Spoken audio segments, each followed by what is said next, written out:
Michigan J. Frog just showed up in the world of mayhem to do battle, and Bugs Bunny is in the Matrix Resurrections? So, of course, you realize this means podcast. Are you ready, eager young space cadets?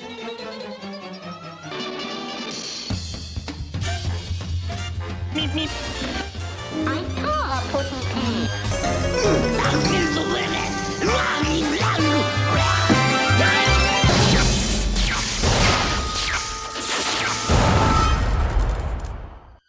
Where's the kaboom? There was supposed to be an earth-shattering kaboom.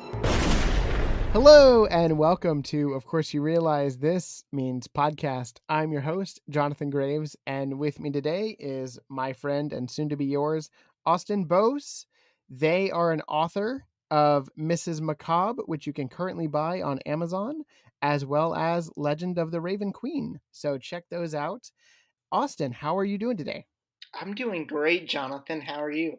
I'm well. Thank you for being on the show with me to discuss this wonderful androgynous frog who is multi-talented yeah.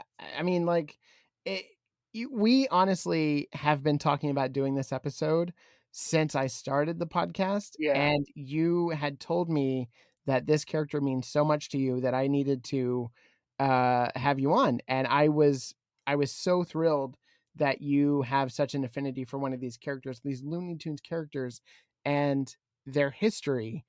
So, of course, I was going to wait for the character to show up within the game, The World of Mayhem, which you can buy on iOS and download anywhere, Google Play or wherever, and play this RPG, this wonderful RPG that is so fun and does such a good illustration of these characters and bring them into modern day, and the new techniques that they use to make them 3D is really fun and really, honoring of what came before. And Chuck Jones created this character back in 1955, and we are going to delve deep into the history and like the hello my baby, hello my honey, hello my ragtime gal singing frog. Like, it is a must to talk about on a Looney Tunes podcast.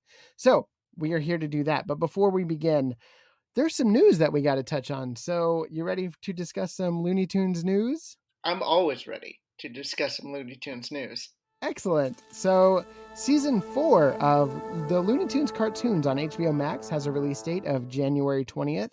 It's so funny to me, these seasons, because there's new batches that happen, and season 1 had like 3 batches and they weren't called new seasons. And then season 2 is like, 10 more episodes, but it's its own batch. The wording here means nothing. All it means is we're getting new shorts to watch and to devour. I just got to say that the talented team over there at Warner Brothers behind these posters, including the newest one by Robert Griggs, is phenomenal. I love these posters. I have actually like created my cell phone backgrounds out of these posters because they're so fun, and like I love looking at them. You saw the poster. What did you think? This sort of new iteration of Looney Tunes and the stuff that Disney is doing with Mickey Mouse, Yeah, is like the Paul Rudish stuff is so good. Yeah, it's the best these characters have been in decades. Really, for me, at least Same.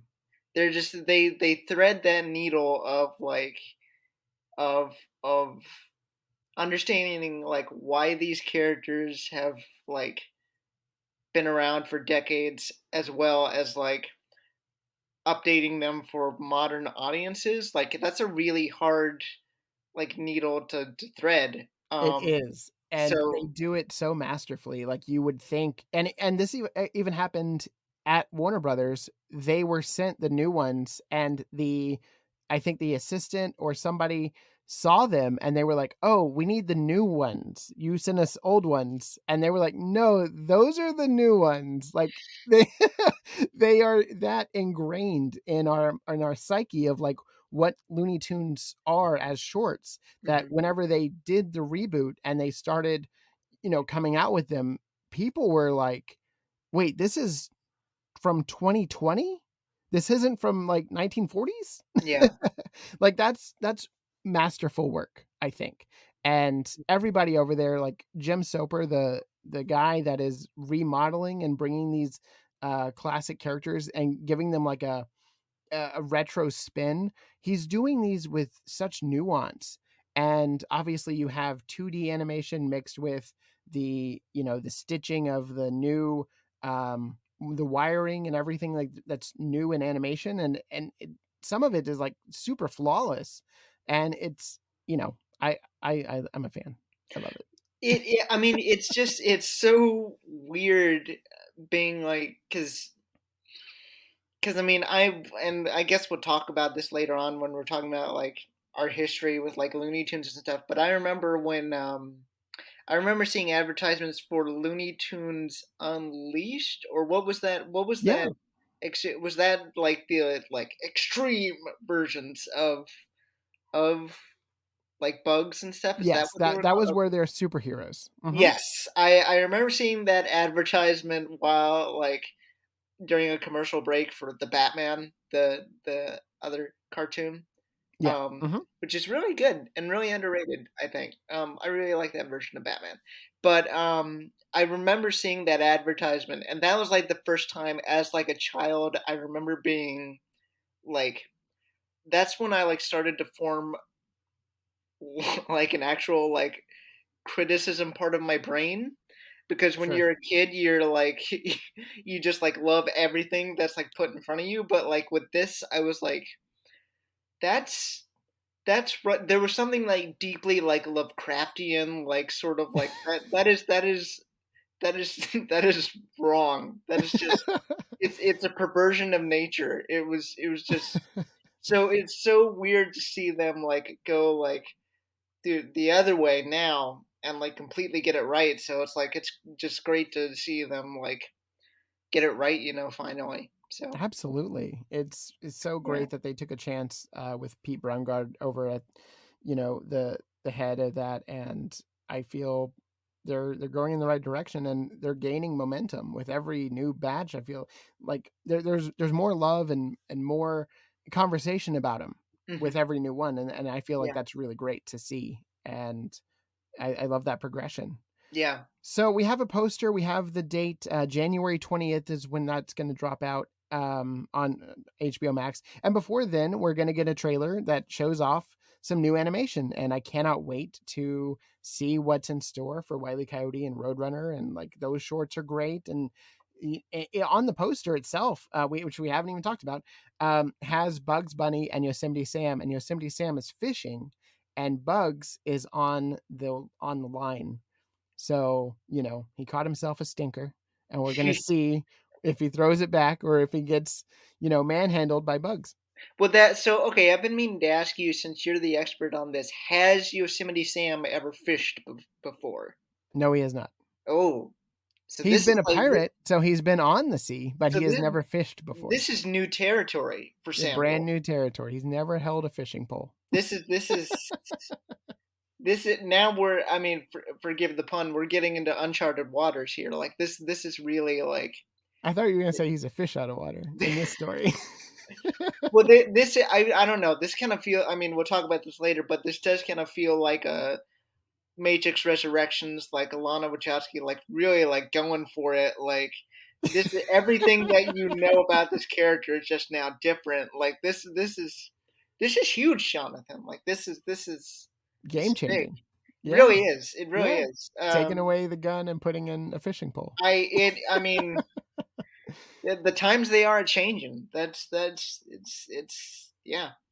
Speaking of Great new changing world. times and changing seasons, we had a wonderful, out of nowhere surprise this Thanksgiving when we were treated to a 4-part series that gave us our first Looney Tunes story-driven podcast. This was done by the wonderful people over at Story Pirates, directed by Lee Overtree, and had Bugs Bunny and Daffy Duck on a road trip to essentially make a Thanksgiving movie. November, the coldest month of the year. Week 4, the coldest week of the month. Thursday, the coldest day of the week. That day has a name, and that name, Thanksgiving Day. Oh, brother. Coming soon, it's Bugs and Daffy's Thanksgiving Road Trip, a 4-part original podcast series featuring the Looney Tunes like you've never seen them before. I hear they're not even drawing us. We're not. This was delightful. Eric Bouse provided the voice of both Bugs and Daffy, which he's done so on this podcast, on this very show. And he does it to an extreme delight. I cannot get enough of that man talking to himself in these voices. It's so delightful. And it was written by Minze Kurami. I apologize if I'm pronouncing that wrong, but the writing was awesome. And there are really fun nuances and references to past Looney Tune shorts in the writing of this. And I loved those. I caught every one, and I was just so giddy. And it had phenomenal score by Jack Mitchell. And this team that came together and produced this Looney Tunes content did it on the level of the best Looney Tunes content on HBO Max, I feel. Like, it was really fun. And they even had something that I toyed around with at the beginning of the show, which was Acme commercials interludes. And those were really fun.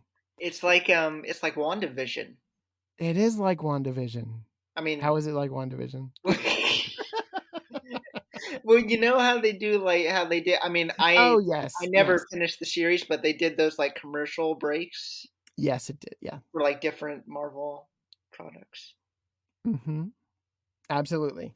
And I highly recommend, if you haven't listened to that, go and listen to it. Download all 4 episodes and listen to them. They're all out now. And it was such a fun thing that they did, and I really hope that they continue. I think that we need a St. Patrick's Day one. You know, that's the next holiday that doesn't get a lot of love. So on the podcasting narrative front, I guess, or, shoving the Looney Tunes in there. You What already if have. they did like a St. Patrick's Day thing with Marvin the Martian? Oh, that'd be fun. Maybe because Well, he's kind of a leprechaun-y, like. Porky Pig has run into the leprechaun, Okay. O'Malley, once or twice. Okay. And so there's already precedent for it. You can just pluck him and then, give him to another character. Give him to Marvin the Martian, see how he interacts with him, see if he's after that pot of gold or if he just wants to get out of his hair so he can conquer the world. It'll be fun. So anyways, I really enjoyed that. That debuted on November 22nd this year and was a lot of fun. So if you, obviously, I loved it. So if you want to check that out, highly recommend it. And as Austin had mentioned, we had Bugs Bunny in The Matrix Resurrections this weekend, which is phenomenal to have that sort of Looney Tunes representation within this wonderful franchise. I personally grew up with The Matrix. The first movie, the second movie, and third movie were seminal in my film going experiences, as they were within that realm of me being able to go to the movies on my own, driving to the theater, seeing rated R on my own, which I did multiple times. It was Kill Bill Volume 2 and then the Matrix movies. And I had some issues with Reloaded and Revolutions, but on the whole, I really enjoyed the story that we were told. And to go back to the Matrix, to pull that line from this trailer, I really didn't know what to expect, and to be given a gift of such a knowledge, a love, and a reverence for the past, but putting them in a new meta era was so rewarding for a fan that I just couldn't help but love every minute of this movie. And having a character be a gray hair, if you will, to represent the gray that is inside of this version of the Matrix. It's not black and white anymore. It's not Neo versus Smith. There's a lot of gray here. It's not black or green. It's not black or green. There you go. And we are getting some crazy nuance within this story. But I ate it up. I really loved it. I love meta. I feel like if you love Gremlins 2 and if you love Freddy's New Nightmare, go see this movie. Go see Matrix Resurrections after watching the first 3, and you will get the same vibes from that. I was so thankful that I got to sit next to super fans. I was sitting next to a woman dressed as Niobe. And Wait, are we talking like which Niobe? Are we talking like digital self-image Niobe or yes, like real world Niobe? Okay. digital self-image Niobe from Okay. Matrix Reloaded, and her entourage was Neo, Trinity, and like they came out, right? They were Wow. dressed as it was an event, and I felt relieved that I was in good company for this viewing. Yeah. So, Austin, what was it like for you to see a character that was so fun and so curious about the world of the Matrix inside this movie? And their name is Bugs Bunny. And their name is Bugs Bunny. Jessica Henwick, by the way, just killed this role. Like, she was phenomenal. Yeah, she's amazing. I mean, so okay, I've watched this movie twice now within the past 24 hours. I did not see it in the theater yet. I haven't seen it in the theater yet. I watched it at home. So I was not there with Oh yeah, so did I. Matrix No, fans. my wife was dressed as Niobe, and like we had our dogs dressed as Neo and Trinity. No, I'm kidding. We went to the IMAX. Now I'm picturing like Gus with like a Morpheus sunglasses, like the jacket. His paws are like the red pill, the blue pill. Little gloves. Yeah, exactly. And it's like it's like whenever you tell him like it's dinner time, he goes, "I know exactly what you mean." Oh, he does. He loves chicken. Yeah, but before he licks you, he goes, "This is good." he goes, "This is going to feel a little weird."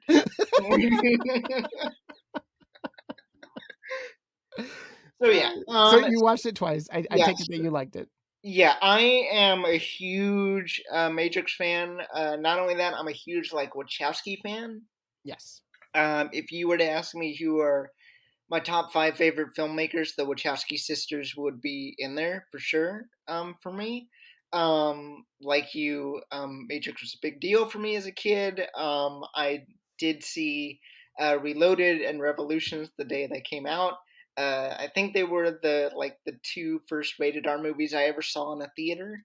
Although if Kill Bill came out before then I saw Kill Bill before then. Anyway, I've been a huge fan of the movies ever since then. They've also been a particularly important to me in terms of like coming out recently, and watching this movie was such like an overwhelming like sensory experience. Like when you watch it for the first time, you're just like so like just washed with everything that's going on, like especially within the first 20 minutes. So when you add a Looney Tunes reference to it, it was just another like gift that the movie was giving to me. Because when I first saw her like in like the casting list as Bugs, I was like, oh, that's cute. Like Bugs is like, hacking like Right. like a bug in a computer. And then they like made it clear like, no. We mean like Bugs as in bunny. And Yes. then later on when she says, "What's up, Doc?" I was like, my fists were in the air. It was just thank you so much, Lana. I had a noticeable smile on my face. I sure. I was grinning from ear to ear the entire movie. And a few. It's just a joyous experience. It is. I mean, it is because like you plug back into that world, and for it to be like, to see it to be that manipulated, and then for Neo and Trinity to like break through. Yeah, and like how it like takes, well, it's not only like meta, because it's clearly like it is like that Gremlins 2 New Nightmare thing. Gremlins 2, just a little sidebar here, I think is better than Citizen Kane. Like, it is like one of like the greatest films ever made. It I will is. not fight you on that. It is, yeah. I'm actually throwing the gauntlet down right now. If you ever do a Gremlins 2 episode, I'm I'm gonna volunteer. I'm gonna be like Katniss and volunteer for that spot. You volunteer as tribute to Yes, I be my volunteer guest as on a tribute Gremlins for 2 Gremlins 2. podcast. I will take you up on that. All right, thank you. And because I can talk all day about that movie. But anyways, I love how it's not only just meta. It's not only just a critique of all this sort of nostalgia stuff that Hollywood is doing a lot lately, but it's also like it is a genuine sequel to the Matrix series in terms of like it evolves what, without spoiling it, it evolves what sort of what's in the first movies and just takes it to like the next step. Yeah. For me, at No, it's least a clear evolution. yeah, where all of within the the stuff narrative. where they go into like, okay, this is what the world looks like now. I'm like, I would never have thought that, and that's exactly where this world would have gone. Yeah. Yeah. I love the use of the iOS or the IO being the new Xeon, Mm-hmm. and that being the Apple operating system, and also how everyone's addicted to their phones in this reality. Yep. And yeah, if you haven't seen, we haven't given anything away. If you haven't seen The Matrix Resurrections, do yourself a favor and check it out. You may not like it. It may not be your bag, but just check it out. And if you are curious, you can dive deeper and, find more things to find out about it. Because yes, as Austin mentioned, the Wachowski sisters are behind this one, as well, Well, at but least one it's of just them. Lana. Yeah. Right. So Lana was the one that had this idea, and she brought it to life, and it manifested this wonderful piece of art Yeah. that I feel will be discussed for millennia.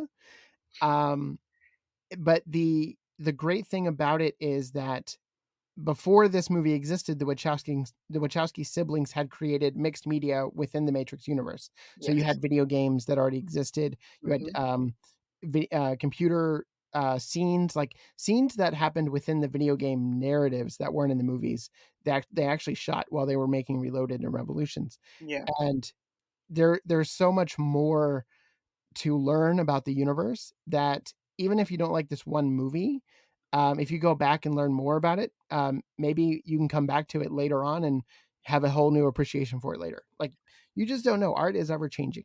Yeah, and I mean, I think if you don't like it, I think it's important to sort of ask yourself, well, why don't I like it? Like, really kind of challenge yourself and sort of interrogate, like, is it because it's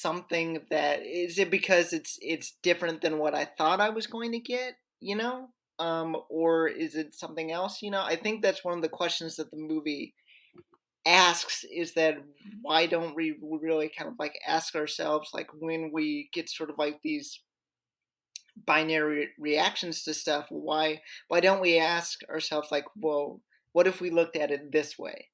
Right.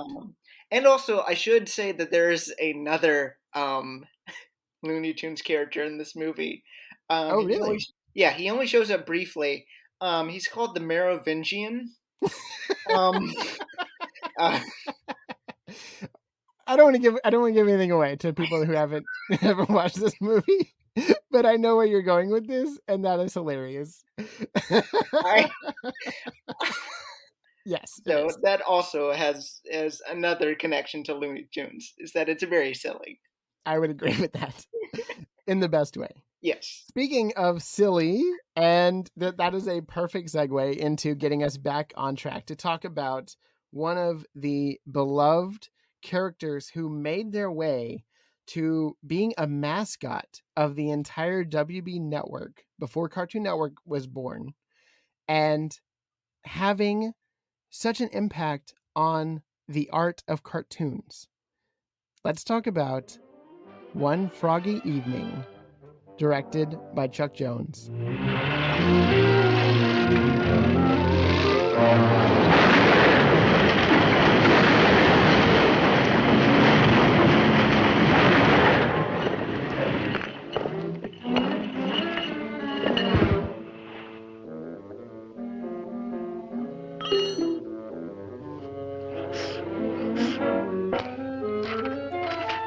This short starts with a construction worker trying to make a living, and he's poor, he's down on his luck, and he finds this J.C. Wilbur building built in 1892. It's mind-boggling how crazy of a synopsis this is and how great it turned out to be. It could not have been done with, I feel, any other director, because there's so much nuance with the side glances with the main actor, and with the frog movements, because when he's not dancing, Michigan J. Frog is a frog, people, and when he's not dancing, he's a frog, and he has these great little glances that he's like above it all.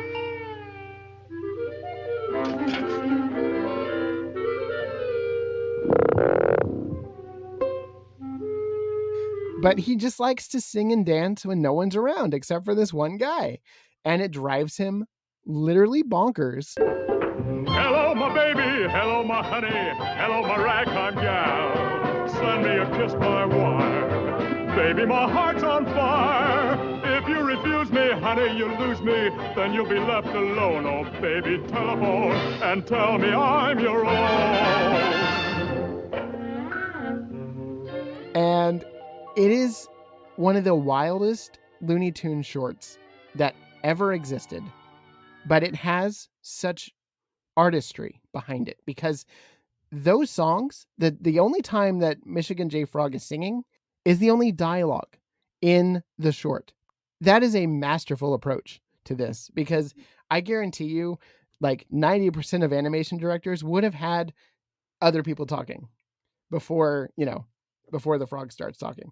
Yeah. Like it is such a wonderful piece of work. Okay, so you are a big fan of this short. I am. Let's dive deep. What do you love about getting a short that is so wacky about a guy who finds a frog who in private will sing and dance to him, and when he tries to exploit it, it doesn't work? Well, Jonathan, like Gremlins 2, I also think this short is better than Citizen Kane.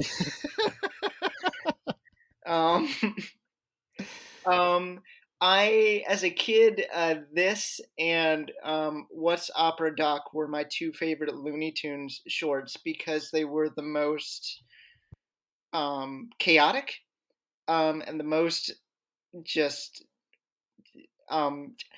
as you can probably tell, like, by my love for Gremlins 2 and The Matrix Resurrections, I like things that are a little bit loony. If you can pardon the pun. Sure. And as a short androgynous thing myself, I can relate to the main character a lot. But do you have a top hat? I do. You know what? There is one on our Christmas tree. So I do have a top hat, and that Very is our nice. tree topper is a top hat. Does your tree sing and dance? Oh, well, no, that's the thing. So whenever we have company over, it's just a tree.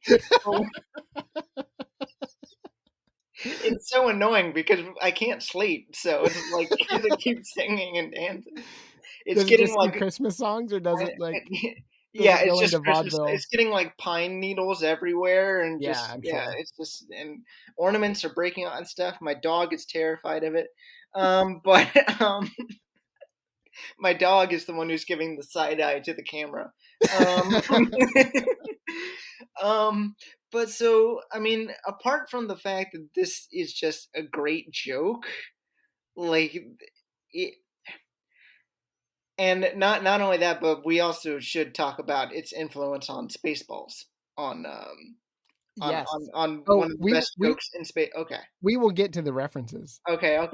I watching it now as an adult, I can kind of see like this weird kind of satire on like on the relationship between like art and commerce, where like when you're a creative person, like you're just like when you're just doing it like by yourself, like it's really singing and really sort of like doing its thing, it's great. But once you try to make money off of that thing, it just falls flat. Like nobody like pays attention to it. So it's like this weird kind of like push and pull kind of thing. Yeah, I get that. Although, having just watched the other short that Michigan is in, it really has changed my perspective on the character, which we'll get to later. But yeah, I mean, let's get to it now. really? Does he time travel? I mean, well, not only that, but it did remind me a lot. It reminded me of a couple of things. One, it made me realize that Michigan J. Frog is like the Hellraiser box. The box. You opened it. We came. It's just a puzzle box! Oh no. It is a means to summon us. He's like this ancient, like kind of like demon of some sort, where like you open the box up and it just all like chaos ensues, and like it's like you open the box, like this is what you wanted, like it's sort of like it is a parable on like on hell, on like humankind, like just can't help but. It did actually remind me a lot of Prometheus in a way. Interesting. In terms of like, because like my favorite prequels are like the ones that really kind of like change my perspective on the source material. And Prometheus is one of them. And so it did kind of remind me of that in terms of like all the time jumps, where it's like, this is the history of the chaos demon known as Michigan J. Frog. And the thing is, well, okay, so is his curse connected to that? Is it like a generational thing? That's what I was thinking. Okay. So like every generation, this guy, like whatever his family line is cursed. And whenever this guy gets to a certain age, he comes across this frog who torments him and just ruins his life. See, now I'm like making connections to like Jumanji, the original Jumanji, where like the kid like finds like, because Jumanji was like a thing that really scared me as a kid. Because you thought you'd get stuck in quicksand. No, it was because I was terrified that I would get sucked into the game. Like I had the board game, and my dad and I were playing it one day, and I had to stop in the middle of it because I was just too like. I don't want to get sucked into the game until I'm like old Robin Williams. I don't want to do that. Yeah, that could be a fear for sure. But yeah, it is kind of like this weird kind of like monkey's paw kind of like Pet Cemetery kind of thing. You are very onto something about the monkey's paw part of it. Yeah. So Warner Brothers and Looney Tunes in specific are really good at parody. We know this. I've talked about it endlessly. I love it. I love when they do parody. So this is actually a parody. Did you know that? What? Yeah. So this story is written by Michael Maltese, the only credited writer on it, but it is based on a scene from a movie called Once Upon a Time in 1944, which is a comedy fantasy film starring Cary Grant. And Cary Grant plays a character who sees, as a kid, Curly. Curly is a caterpillar who sits on his tail and dances, "Yes, sir, that's my baby," on his harmonica. And that kid goes through life and no one will believe him.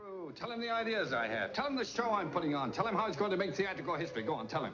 Well, you see, in this production... Never mind, I'll tell him myself. Look, Mackenzie, what does the public need in times like these? Escape. So does this cause like problems for Cary Grant as an adult? Like no one will, but like, does he have a like psychosis? Like, is he? Is he like Neo in the Matrix Resurrections, where like he's having like, no, this is, I'm telling you, this is like what actually happened. These two things are more alike than I thought, but yes. So I'm going to leave that to you. If you want to watch the movie, it's called Once Upon a Time. It's this really crazy adaptation of a magazine story by Lucille Fletcher. Yeah, so like it gets weirder. It was adapted by Norman Corwin, who wrote the movie, and yeah, so like this entire thing has a lineage. Maybe it was a demon at some point, and people just adapted it, and it became this really popular thing because Chuck Jones got a hold of it at one point. I don't know, but this is getting wild. So yes, I would say that there is something to the artistry that they put into it. Michael Maltese's story and about being a guy who's down on his luck, and he's a construction worker, and he finds this box that has a frog in it. But on another level, I'm like, what deeper psychosis did somebody go through that led to this, and led to a radio show, and then led to a magazine article, and then led to this other Cary Grant movie? I don't know. It's really bizarre. It's really out there. But Michigan J. Frog has had a lengthy career. He not only starred in one of the best shorts that came out on December 31st, 1955, which I was not born in 1955, but December 31st is my birthday. And my wife earlier today said that this short always felt like a New Year's Eve thing to her. And I was like, that is bizarre that you said that. And I didn't know the release date until we were just about to hop on the air. So that is freaking me out. But you know what's also a New Year's Eve thing for me? What is that? Gremlins 2, the new batch.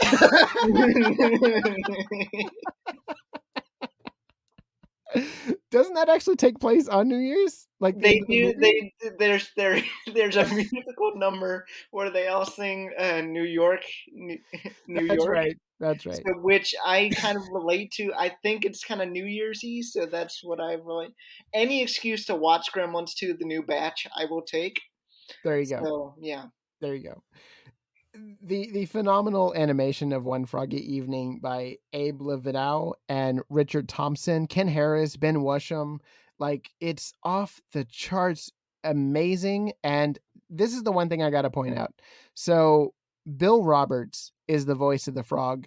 This is one of the only Chuck Jones shorts where Mel Blanc didn't provide a voice for it. Bill Roberts was the singing voice for the Michigan J. Frog, and he was the only voice in this short, and then he was replaced after he sadly passed away in the Another Froggy Evening Michigan J. Frog voice by Jeff McCarthy. So there was a long lineage of this actor voicing this frog, and it being that presence. Like when you think of this frog, you think, hello my baby, hello my honey, hello my ragtime gal. You know, like you think of those words, you think of the songs, you think of the vaudevillian-esque presence of him. It is phenomenal that a frog in a top hat with a little cane can provide such joy in a memory of this character. It brings us hope for us all, really. I feel like, if Michigan can do it, then so can I. I hope it's a good sign that we're talking about him right before the year 2022, because you know, he is a symbol of hope. He is a symbol of strength and like fun. And I hope that we see Michigan J. Frog in 2022. I hope it's not just individuals that get to see him. I hope it's the whole world. I guess this is a good time to announce that Jonathan and I are starting the Church of Michigan J. Frog. This whole podcast has just been a backdoor way to start our cult. So it's grab your top hats and your canes. The higher power of Warner Brothers. So so as I alluded to, it was an incredible accomplishment that animation historians have called elegant, which is by Mike Barrier, a word that he usually doesn't use to comment on cartoons by, but he says that this is an elegant short, that whenever you think of this short, you feel a sense of masterful like penmanship, the way that the story progresses and how you feel for the protagonist in this. And you feel bad for him, even though like you love seeing Michigan J. Frog do his thing. He just can't get an audience, even though he puts a free beer sign out front, and he gets all the people there. The curtain won't open. There's always something that goes wrong for the frog not to be seen and for him not to get an agent and make money off of this thing. It's just really bizarre how this demon works in mysterious ways. But he appeared again in another Chuck Jones short 40 years later. In 1995, Chuck Jones was back with Another Froggy Evening. Hello, my baby. Hello, my honey. Hello, my ragtime gal. Send me a kiss by wire. Baby, my heart's on fire. So as I mentioned, this was voiced by Jeff McCarthy. That was the voice of the frog in this. And Joe Alasky provided the voice of Marvin the Martian. And you really had an expansion of the lore because you had Michigan J. Frog going all the way back to beyond 1892 to show you that he was like before the dinosaurs alive. And yeah, he's like the monolith from 2001: A Space Odyssey. And he basically came up with the concept of music. He did. And dancing. And top hats. So and iron boxes. Oh my God. So there's so many questions I had. This story is written by Dan Ariely, Stephen Fassotti, and Stan Freberg. And again, directed by Chuck Jones. The the side glances are a little much in this one. It's a little shaky in terms of quality. You did get a progression as you see the different generations of this man who we were introduced to back in One Froggy Evening in the 1940s or 1950s rather. You see his like lineage. You see him as a caveman. You see him in the Greek times, the Romans. Like it's really bizarre that we had the first short start in the 40s, and then in that we get a future version of him where he finds the frog in like 2022. Maybe it's very ominous. I don't know. Don't say that. Maybe it was 2020. Maybe that's what it was. He came across in 2020. Although we don't have laser cutting technology for bricks yet. Yes. Do we? Yeah. Okay. Yeah. Yeah. Coming in 2022. Yeah. Laser cutting bricks. Yeah. Elon Musk is working on that.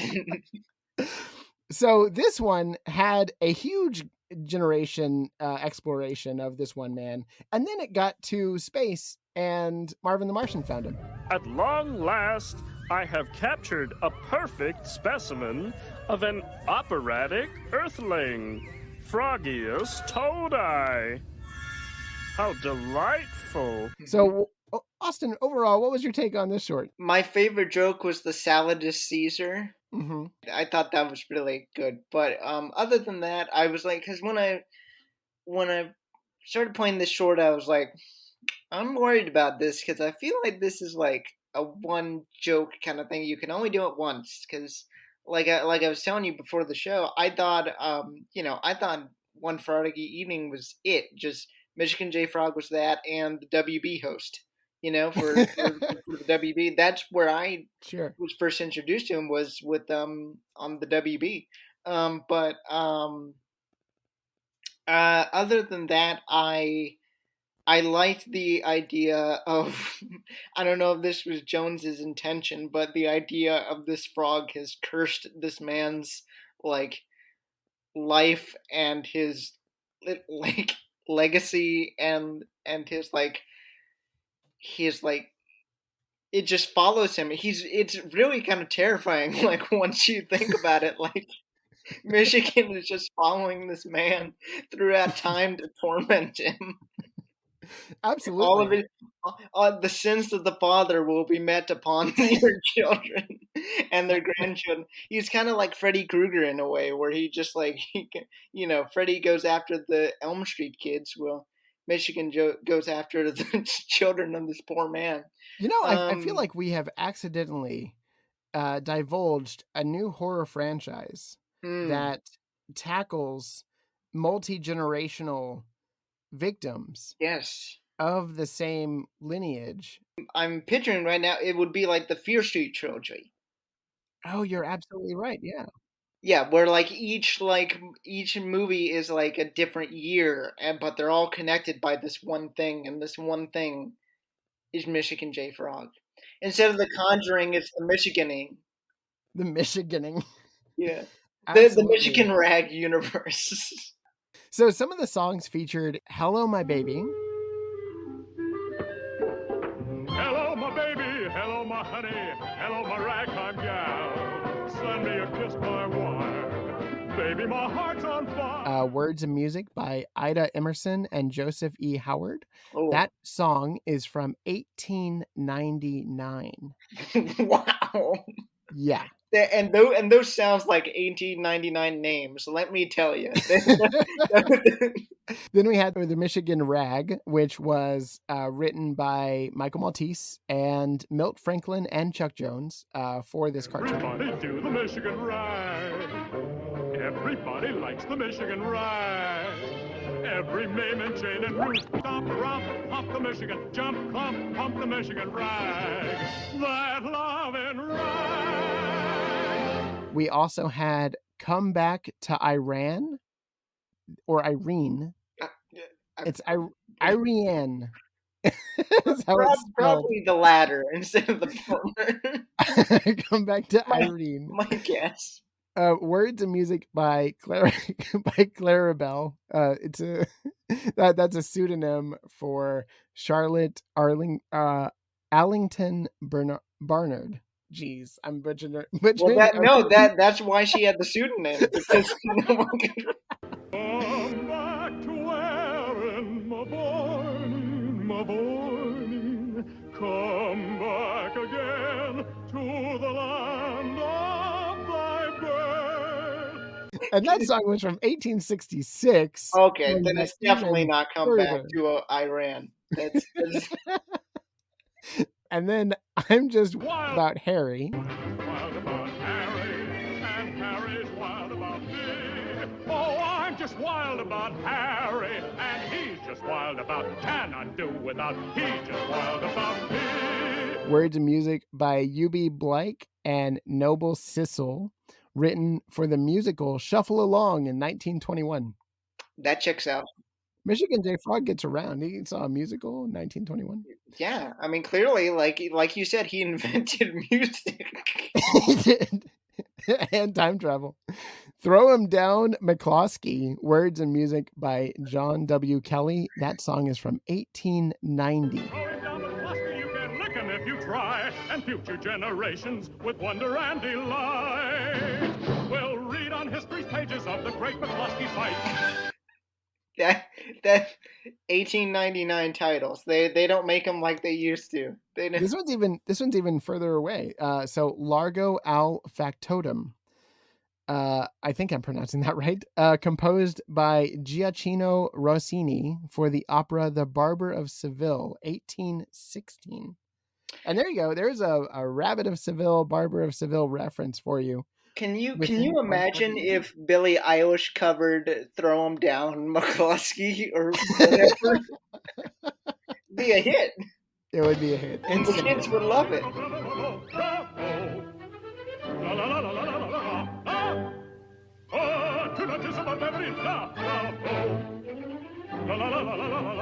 And the last one is "Please Don't Talk About Me When I'm Gone," Words and music by Sidney Clare, Sam H. Stepp, and B. Palmer, 1930. Happy when I'm gone. Oh, honey, though our friendship ceases from now on. What a roster of songs. Did you know there were that many songs in the short? I know. As a kid, I thought it was the same song, just different versions or different sections of that one song. Yeah, I thought it was like I thought it was too. I thought it was like different verses, or like there was at least like one or two songs in the short. Like that's really surprising. Wow. Yeah. Super surprising. Really didn't know that. So that was exciting to discover upon my research for Michigan J. Frog, who is not on enough merchandise. Michigan J. Frog needs to be on more merchandise. I would buy the hell out of a sweater or a hoodie if Michigan J was on it. Just a little top hat, little cane, little dance movements, poses. So fast forward, we're in the 90s with Another Froggy Evening. You know what else was happening at that time? Animaniacs.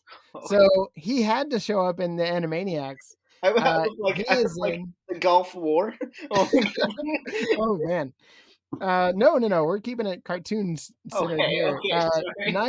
Night of the Living Buttons. Hello, my lady. Hello, my mommy. Hello, my graveyard ghoul. Yada-da-da-da-da. Yada-da-da-da-da. Has a reference and a appearance of Michigan J. Frog where he scares Mindy and Buttons with a song, of course. So is she like the granddaughter of this guy? Wow. Yeah. That would be fascinating. She doesn't go crazy though. No, she does. She's the one that gets out alive. Like that's the thing. Maybe it only affects like. She'd be like, Buttons, I've heard about this. My father warned me. Stay away from frogs.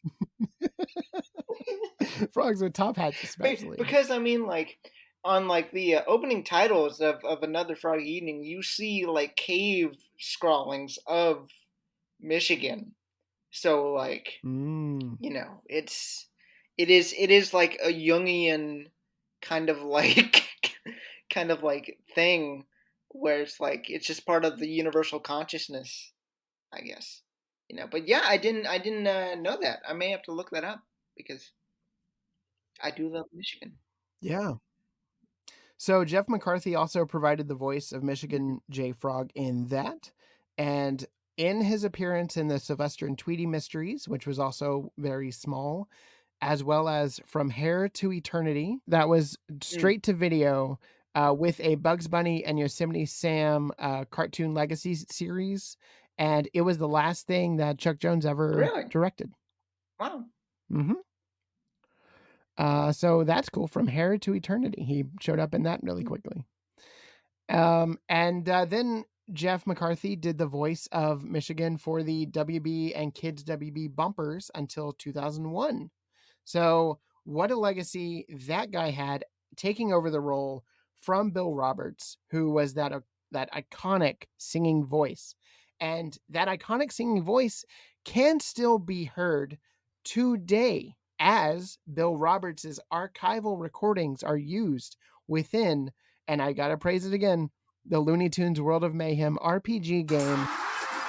Hello, my baby. Hello, my honey. Hello, my ragtime gal. You can download and play right now on your phone, and they went back and they pulled in the recordings of Bill Roberts for those songs.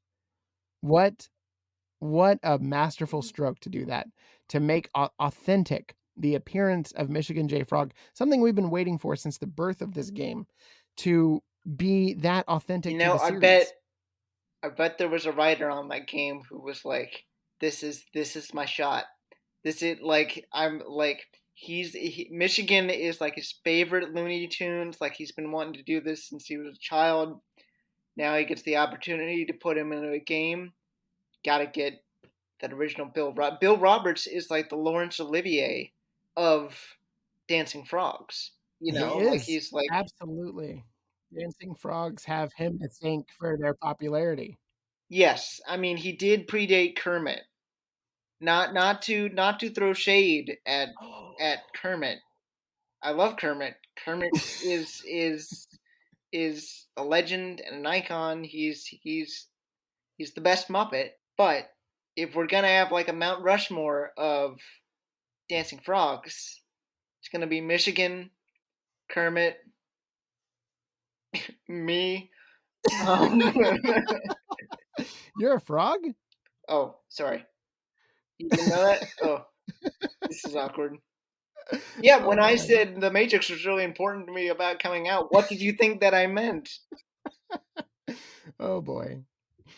So with the entire legacy of Michigan J. Frog upon us, and having talked about his brief appearances, he had a a cultural milestone happen when he broke through the cartoon zeitgeist and wall, if you will, and appeared in a Mel Brooks film called Spaceballs, where the alien who pops out of John Hurt, and it is John Hurt reprising his role at a bar in Spaceballs, starts to do the Michigan rag with a top hat and a tiny cane.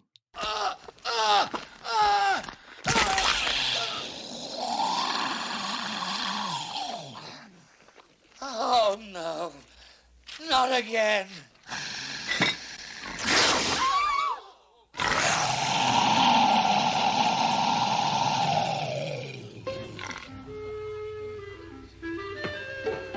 Hello, my baby. Hello, my honey.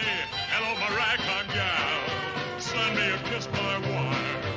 Baby, my heart's on fire. If you refuse me, honey, you lose me. Then you'll be left alone. Oh, baby, telephone and tell me I'm your own. Check, please. Correction. Correction. Not a top hat. He's wearing those straw, circular like Bert from Mary Poppins type hats. Oh, you're right. You're right. Yeah. Straw hat. Tiny cane. He still has the tiny cane. That is Tiny important. cane. But it is and the animatronic work is really great. good.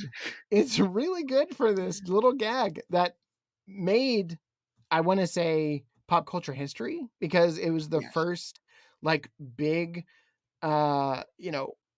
reference to this short, I think ever, in a movie. I could be wrong. I'm pretty sure I'm right though. Because I think like I wouldn't be surprised if the majority of people's like introduction to Michigan J. Frog would be either the WB network like me or Spaceballs. Undoubtedly. Yeah. Undoubtedly. What does the J stand for, really by cool. the way? The J stands for J. It stands for nothing. It's a little nuance that they gave the character. But that was a question I did have, and I immediately looked it up. And yeah, there's nowhere that the J is meant to mean anything other than chaos. A little class. Okay. And chaos. Well, and if you turn the J upside down, it is a cane. There you go. So, but at the same time, it's like, if they took the time to like give like Chuck E. Cheese a full name, which he does have a full name, by the way, the E stands for entertainment. So if they went to the trouble of giving Chuck E. Cheese a full name, why not Michigan J. Frog? I'm not trying to start a thing, but I am saying that I will be starting a petition for Warner Brothers to name the J. Hashtag name the J, audience. Hashtag name the J. Hashtag I will start that. I will start that Please. out there. Hashtag name the J. But also, I think you have stumbled upon something even greater, which is there needs to be a Michigan J. Frog restaurant. Yes, they do. Like you mentioned, there needs to be more Michigan J. Frog merchandise. Exactly. I'm not sure why Six Flags hasn't taken this upon themselves. That's the thing. I'm like, Six Flags, you got Looney Tunes, you got Batman, got Superman. Step up your game. Step up with your game with everything with these within those characters, worlds. please, please. I agree. I agree. And But and the again, first step to do that is selling more Michigan J. Frog stuff. Maybe they have some stuff at a Movie World in Australia. No? not that I've seen. Oh. Not that I've seen. The product needs to get on that. Consumer Products at Warner Brothers needs to get on that. But also, we need a restaurant. We need a Froggy restaurant. We do. I mean, that might be a little perverse to sell. Well, no. Okay. So no. Okay, wait. Chuck E. Cheese is a mouse or rat. Yes. And they are selling food. And it makes it So okay. So a frog selling food is not that bad. Although you could run into copyright infringement because there is a chain of restaurants in Florida called, I think it's called like Froggers or Froggies or something like that, and their mascot is like a frog, so it's a frog themed restaurant. Not dancing though with the top hat. Not that I know of. Maybe they decided to get into to corner that cane and top hat market and decided to put a cane on top hat on. But last time I checked, the frog did not dance or sing. Get on this, WB. Check it out. Look into it. Yeah. All right. This has been our episode on Michigan J. Frog. Austin, is there anything you want to add to this before we wrap it up? I guess one thing that I wanted to add was you mentioned earlier that one of the amazing things about this short is that there isn't any dialogue in it, and I think if you are like an aspiring filmmaker or like visual artist of any kind, I think I would recommend to watch this short or really sort of any cartoons from that era because it's all about visual storytelling and how to tell, obviously stories with visuals. So I think, I mean, Mad Max Fury Road is basically just a Looney Tunes cartoon. So is Gremlins 2 The New Batch. So is The Matrix Resurrections. I'm not denying any of this. Right, exactly. So is like Who Framed Roger Rabbit. So is Cool World. So is, Monkey Bone. All that stuff. So yeah, if you love those movies, watch. Shout out to Monkey Bone. Good pool. Oh, thank you. It is Henry Selick's like quote unquote worst film. But still, Monkey Bone still has a weird kind of like misshapen part in my heart because there is something very charming about that movie, even though it is kind of off. Sure. I agree. So yeah, watch more cartoons and do the Michigan rag. dance to Michigan. Thank you so much for giving that shout out to all the animators out there, especially those artists that are really looking into, diving into this industry or wanting to explore their art even more. Definitely check this short out. And it is on HBO Max. It is on the Looney Tunes Golden Collection. If you have either of those things, dust it off, pull it out, and check it out. Rewatch it. Watch it with the special features. Those are also illuminating in some ways. I have talked about a few of those behind the scenes things, or more than a few of those. But they're there for you to learn, to grow, to admire the artistry, and to keep going, to propel your career or your interest even further. Austin, where can the people find you online? They can find me on Instagram and Twitter at Austin is Writing. You can find links to where you can purchase my novel, Mrs. Macabre, as well as find my weekly serialized sword and sorcery story, The Legend of the Raven Queen. So check them out, please. Yeah, check those out. And obviously you can follow the podcast on This Means Pod on Twitter and Instagram, and This Means Podcast over on Facebook.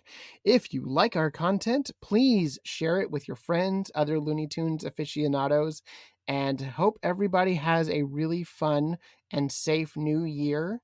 And as always, that's not all, folks. Do the Michigan ride.